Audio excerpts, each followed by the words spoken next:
para todos. El día de hoy vamos a estar haciendo un pequeño análisis y explicación de lo que representa el TEMEC o el nuevo NAFTA, el cual básicamente es una renegociación de este antiguo acuerdo entre los países de Canadá, México y Estados Unidos. Soy Nicolás Montero, presentando también a Luisa Gutiérrez Arias. Bueno, para iniciar nuestra pregunta de investigación, consideramos que la más apropiada es cuáles son los cambios que se presentan entre el NAFTA y el TEMEC y cuáles son sus implicaciones para los países firmantes. Bueno, como objetivo tenemos que explicar las diferencias entre el NAFTA, TLCAN y el TMEC, también conocido como USMCA, y sus implicaciones para Estados Unidos, México y Canadá. Bueno, como contexto, explicaremos un poco qué es el NAFTA, también conocido como TLCAN, y es un tratado de libre comercio firmado por Canadá, México y Estados Unidos en 1992, que entró en vigor en enero de 1994. El objetivo principal de este acuerdo es la creación de una zona de libre comercio en América del Norte. Muchos de los defensores de este acuerdo han sostenido que este establecimiento de zona de libre comercio traería prosperidad gracias al aumento del comercio y la producción, lo que daría lugar a la creación de millones de empleos bien remunerados en todos los países participantes. Por otro lado, tenemos 6 objetivos específicos del NAFTA y algunas otras características importantes de este acuerdo. Como primer objetivo tenemos el eliminar obstáculos al comercio, hacer más fácil la circulación transfronteriza de bienes y de servicios en los territorios de las partes. También está promover las condiciones de competencia leal en la zona de libre comercio. Como tercer punto, radica el aumentar las oportunidades de inversión en los países pertenecientes al tratado. Y asimismo está proteger y hacer valer los derechos de propiedad intelectual en el territorio de cada una de las partes. Como quinto punto está el crear procedimientos eficaces para la aplicación y cumplimiento del tratado, para su administración conjunta y para la solución de controversias.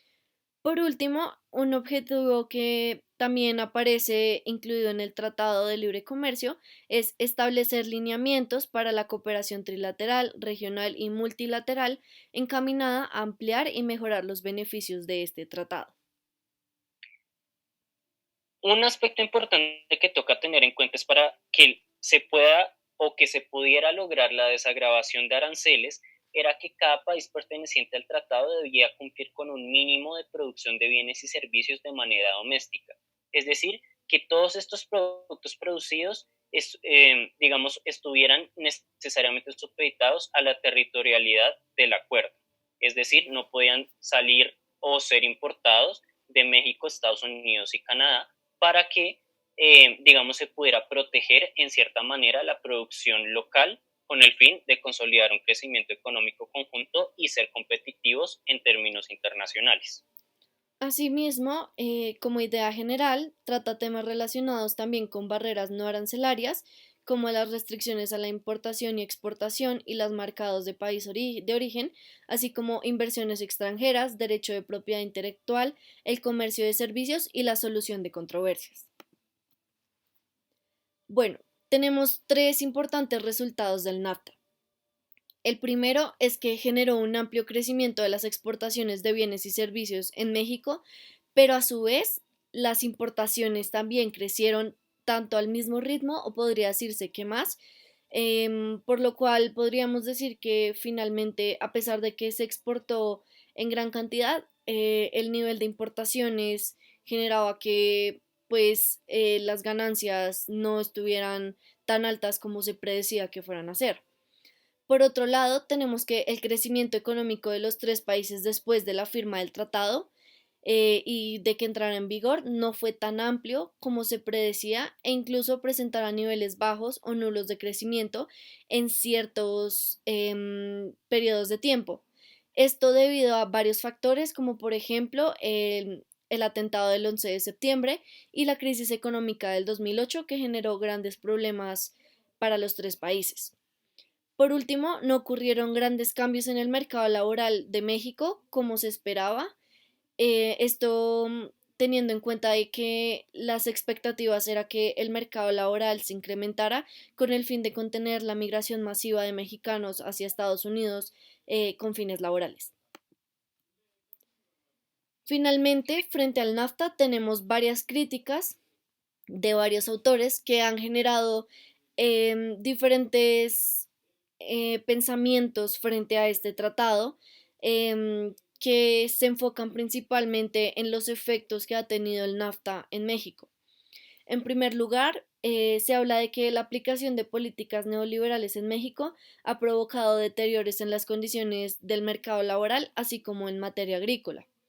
Por otro lado, las políticas económicas de la agenda neoliberal dentro del país llevaron a generar mayores desigualdades entre México y Estados Unidos,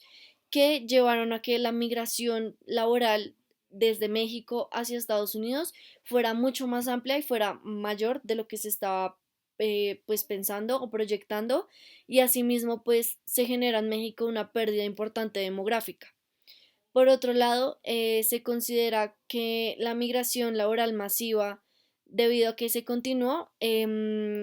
fue gracias a la incapacidad de la economía mexicana para crear oportunidades de desarrollo y empleos bien remunerados. Asimismo, el Tratado de Libre Comercio, según autores como Buendía Rice, generan que la integración sea asimétrica y genera que haya más dependencia de México hacia la economía estadounidense y no pueda evolucionar más allá de lo comercial, por lo cual México ha encontrado dificultades para competir con otros países. Por último, enfocados en Estados Unidos, desde la firma y ratificación del NAFTA se perdieron muchos empleos, especialmente en la industria manufacturera, que representa el 80% de las pérdidas para Estados Unidos, ya que las empresas estadounidenses decidieron irse a México, ya que encontraban mano de obra barata, lo cual pues generó grandes problemas económicos para muchas familias debido a la masiva cantidad de desempleados en diferentes estados dentro del país. Entonces, a partir de este punto hay que preguntarse el por qué renegociar el NAFTA o el por qué un nuevo NAFTA. Y para esto toca tener muy en cuenta la temporalidad. ¿Qué quiero decir con temporalidad? Es decir, que es un tratado que al ser firmado en el 92, empezado a ejecutar en el 94, ya había pasado un tiempo sumamente amplio en donde una serie o digamos los diferentes cambios sociopolíticos y socioeconómicos del sistema internacional necesariamente requerían la creación de nuevas estrategias para mantener una competitividad económica o una estabilidad económica que permitiera mantener pues unos niveles aceptables en diferentes ámbitos. Entonces, el otro factor que incluye esta temporalidad es que la evolución tecnológica también genera la creación de nuevos mercados y nuevas competencias, las cuales no se tenían en cuenta en el NAFTA original, debido a que evidentemente no existían. Es por esto que el fenómeno de globalización y de interconexión gracias a las diferentes redes como Internet, etcétera, generan que estos mercados sean tratados de una manera diferente fuera del NAFTA, lo que podría generar una serie de debilidades económicas que pudiesen perjudicar a la región. Y como último caso, es economías como China, al ser tan intrusivas en términos internacionales, estaban empezando a generar una amenaza a la integralidad o a la integridad de la economía, sobre todo estadounidense, como sabemos, de la guerra comercial existente. Por lo tanto, el hecho de renegociar el NAFTA implicaba una regionalización mucho más sólida, mucho más consolidada, con el fin de lograr competir efectivamente ante mercados como el chino, el que se surtía de estrategias cuestionables como el dumping, para, pues digamos, arrasar con los mercados, no solo en la región, sino a nivel mundial. Bueno, según el gobierno de México, cabe resaltar cuatro características o cuatro ejes importantes que pertenecen a la renegociación del NAFTA o también a la creación del TEMEC, que prácticamente es esta renegociación, como ya anteriormente se había dicho. Entonces, el primer eje se trata de aprovechar las oportunidades de la economía del siglo XXI. Como ya se había mencionado, el hecho de que el tratado fuera creado en 1992 genera que no se hayan aprovechado diferentes herramientas que actualmente poseemos en el mundo, como es, por ejemplo, un uso eficiente de los recursos energéticos o promover el desarrollo del comercio digital, que para la época era muy escaso o inexistente,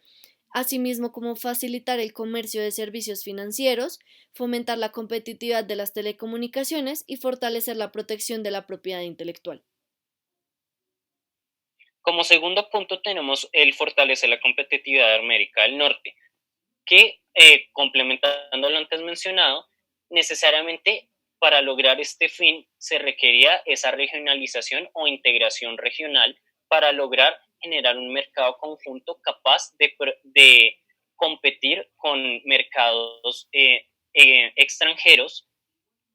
por medio, digamos, de esa facilitación de flujo de caja constante entre los tres países debido a la eliminación o reducción exponencial de aranceles. Es decir, entre más dinero se mueva a través de las transacciones realizadas entre los tres países, la economía tiende a circular de una manera más efectiva, generando mayores remesas, todo esto en teoría, para lograr mantener su vigencia dentro de los diferentes mercados.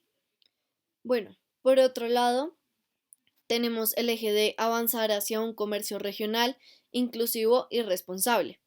¿Qué quiere decir esto? En el eje de avanzar hacia un comercio más inclusivo, tenemos el hecho de que se está tratando de facilitar la participación de las pequeñas y medianas empresas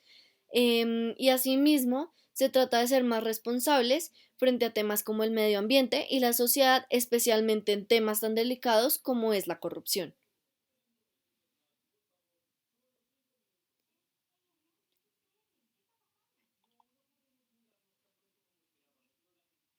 Como siguiente punto, se establece el mantener la certidumbre del comercio y las inversiones. Básicamente, el hecho de consolidar esta regionalización y esta integración permitiría que el escenario internacional, por lo menos en términos económicos, lograra obtener una estabilidad que lograra o que consiguiera que los inversionistas tuvieran la tranquilidad de continuar con sus actividades de movimiento de transacciones de manera relativamente segura. Por lo tanto, es, digamos, el clásico ejemplo de a mayor estabilidad, mayor intención de gasto, no solo por parte de los estados, sino por las grandes industrias privadas, etcétera.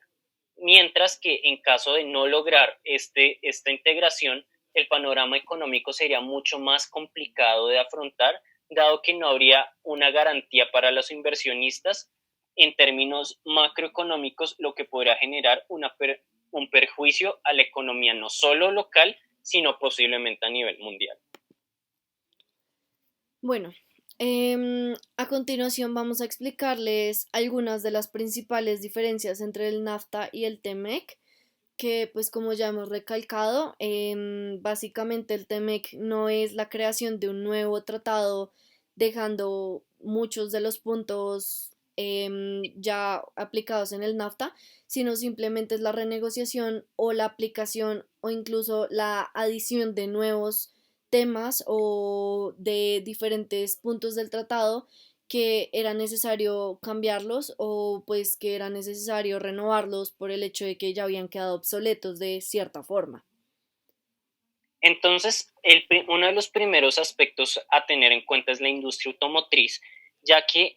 sobre todo un país como México y Estados Unidos son básicamente los encargados de proveer de autopartes y de, digamos, autos en sí mismos a toda la región del continente americano, desde Canadá hasta Argentina. Obviamente está Brasil, que pues maneja un poco más el mercado suramericano, pero México es básicamente una de las ensambladoras más grandes que existen en la región, teniendo, digamos, sus propias plantas de marcas tan importantes como Volkswagen,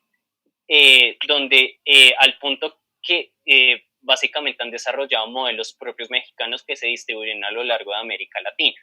Entonces, ¿qué sucede respecto a este punto? Y es, en el primer NAFTA se establecía que el mínimo de porcentaje de autopartes fabricadas de manera doméstica era de 62.5%. Esto quiere decir que ese mínimo de partes producidas de manera doméstica era con el fin de reducir costos y de mantener, digamos, esa exclusividad de mercado en el ámbito local, hablando de América Latina o pues América en general. Para el caso de Estados Unidos sabemos que es casa de las más grandes matrices automotrices como lo son General Motors o el grupo Ford, eh, donde básicamente pues tienen un mercado y control a nivel internacional sumamente importante. Por lo tanto, en el TMEC nuevo, se establece que ese mínimo de autopartes producidas de manera doméstica debía ser de 75%, con el fin de tratar de integrar un poco más ese mercado, reducir costos de producción y tratar de masificar un poco esa lógica de venta, dada, digamos, esa facilidad de reducción de impuestos. En el área farmacéutica, lo que establece el nuevo NAFTA, o en este caso el TEMEC,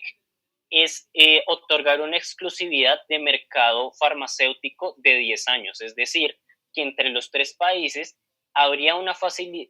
digamos, una facilidad de comerciar todo producto farmacéutico, biológico, etcétera, con prioridad por 10 años, lo cual, digamos, en un contexto como el del COVID-19, pues podría, digamos, facilitar el acceso a potenciales vacunas o tratamientos en un caso hipotético. Y por tercer punto, teniendo en cuenta lo que se hablaba de la temporalidad, es la propiedad intelectual y comercio digital. A raíz de justamente ese boom digital que surge con el paso de los años, la creación de nuevo tipo de manufacturas o productos de carácter virtual, carácter digital, tienen una prioridad y tienen una protección especial en esta renegociación regional, a la cual los tres países se ven en la obligación de respetar mutuamente.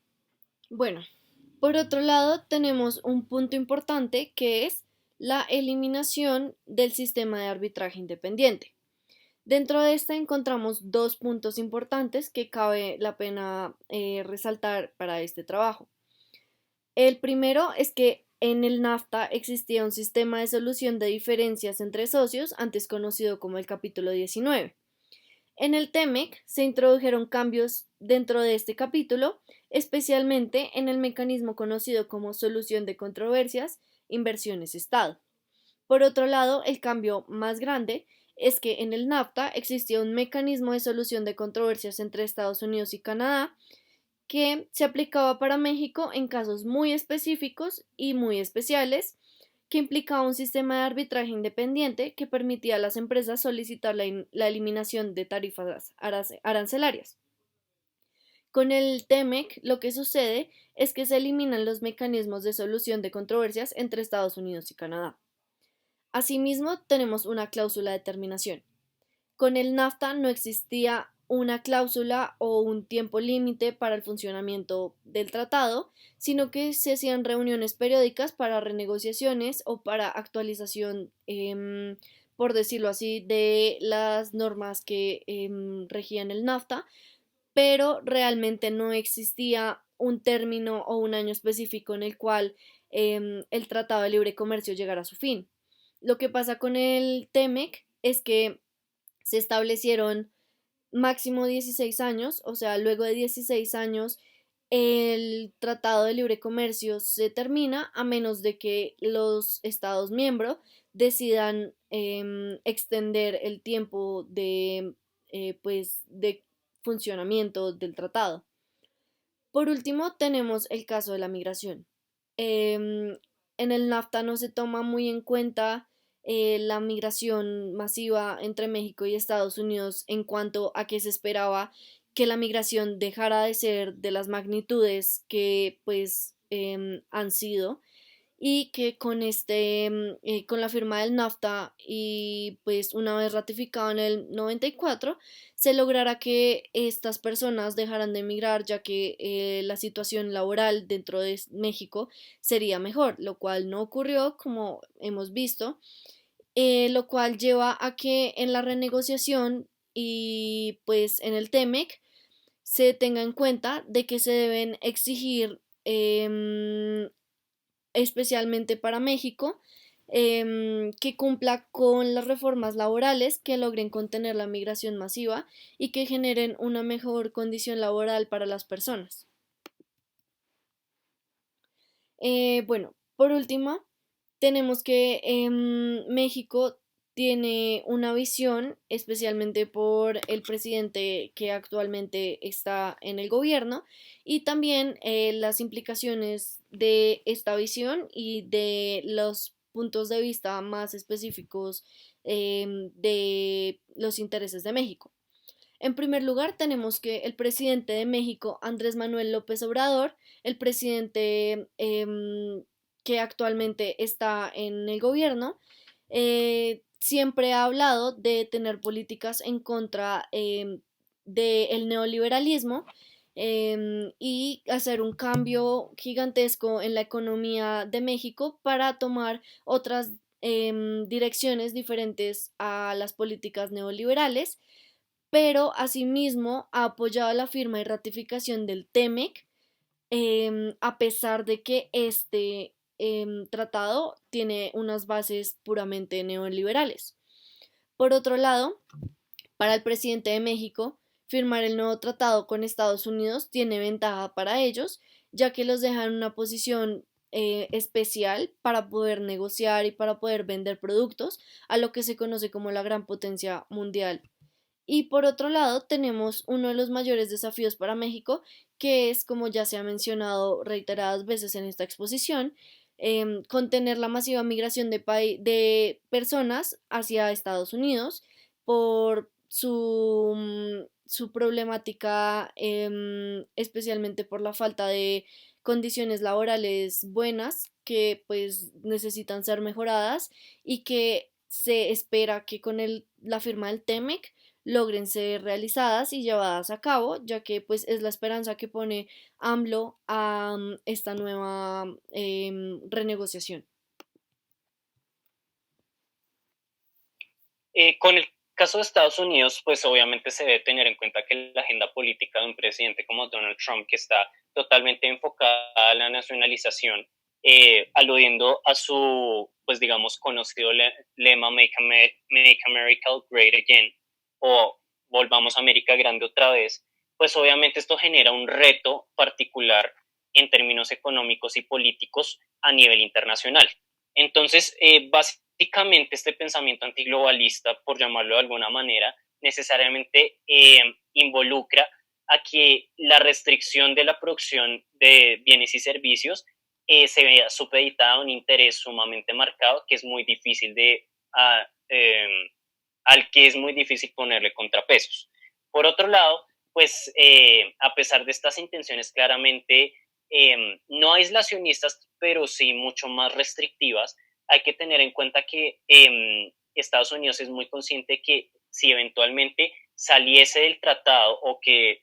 se rompiera por algún motivo, la desestabilización regional sería muy complicada de combatir, dado que, pues digamos, los niveles de codependencia económica, sobre todo en un país como México, el cual se consolidó como su principal socio comercial desde que digamos, se manifestó la guerra comercial con China, pues obviamente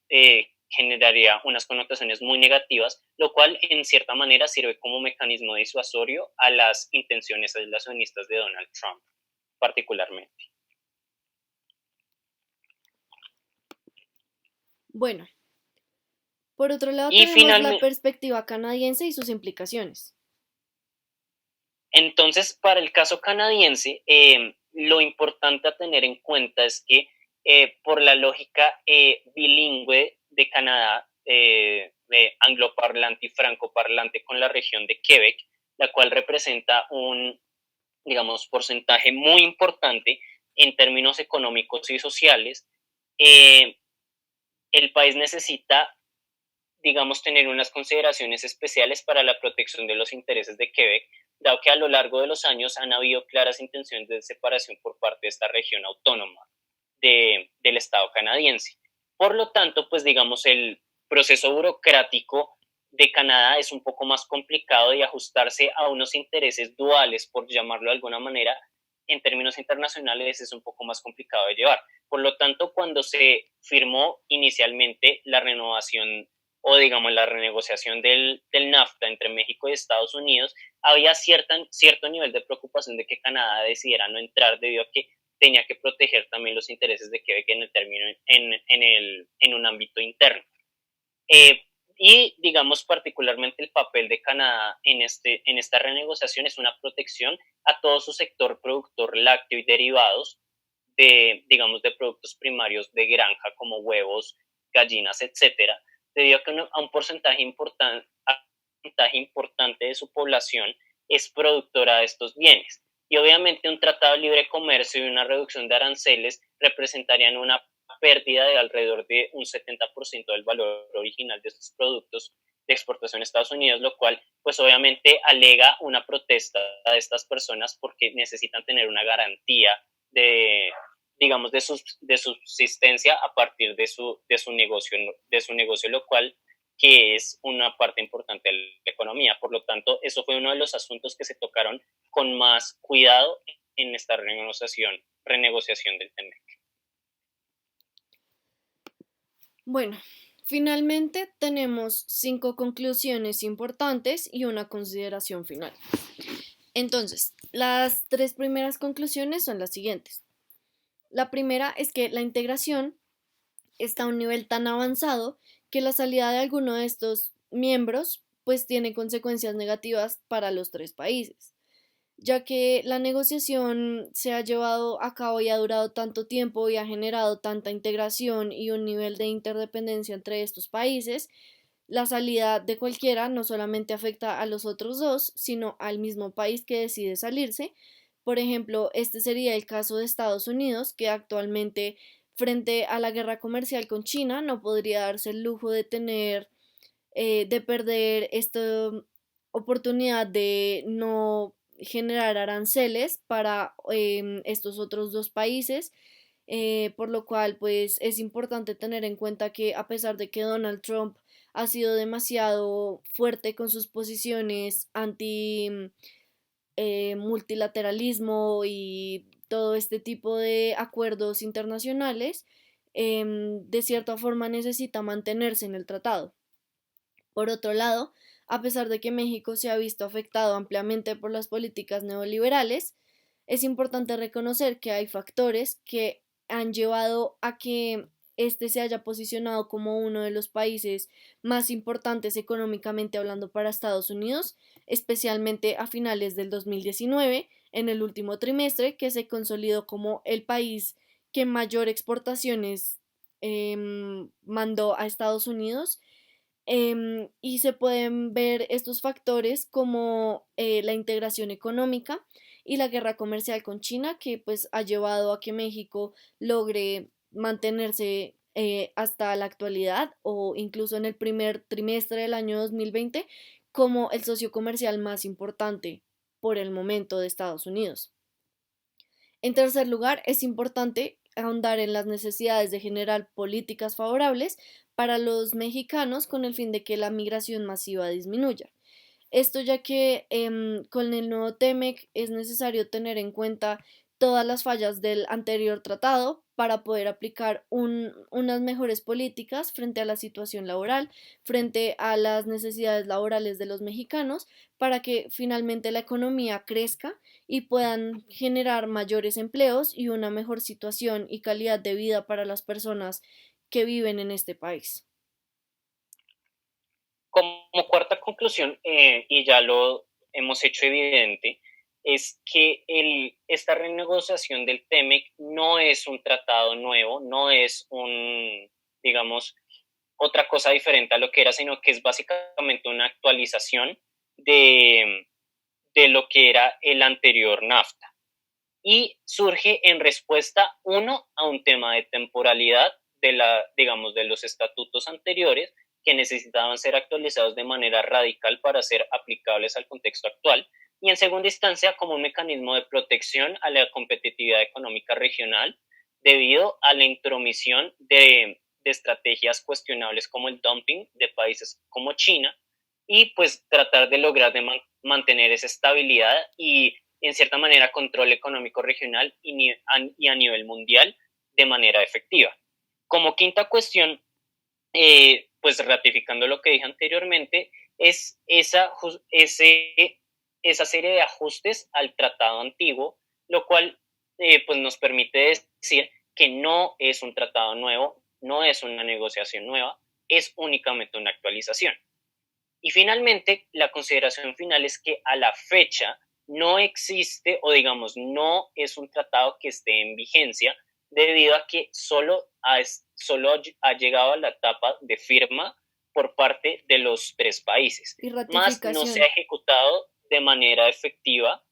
debido a que, pues por cuestiones de temporalidad, de burocracia local, se necesitan hacer una serie de ajustes que alineen toda la industria económica de los tres países para funcionar con base a estas nuevas regulaciones. Y pues obviamente por la connotación del COVID-19 en tiempos actuales, pues obviamente pasa a ser un tema, no pasa de ser un tema primario en la agenda de los tres países a ser un tema secundario. Por lo tanto, a la fecha no se sabe en qué momento se va a empezar a implementar y hacer efectivo las nuevas políticas y ajustes de este nuevo NAFTA